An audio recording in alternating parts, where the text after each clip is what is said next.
नकलीचा तुझा हा संसार खूप वेळ टिकू देणार नाही.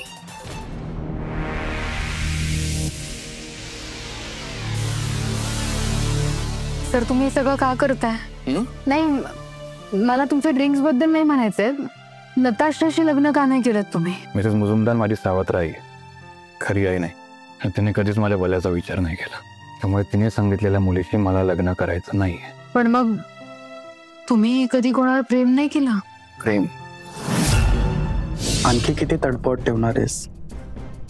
एकदा का आदित्यशी लग्न झालं ना की मिलियन्स ऑफ रुपीज घेऊन आपण पॅरिसला पळून जाऊ. And then I am all yours.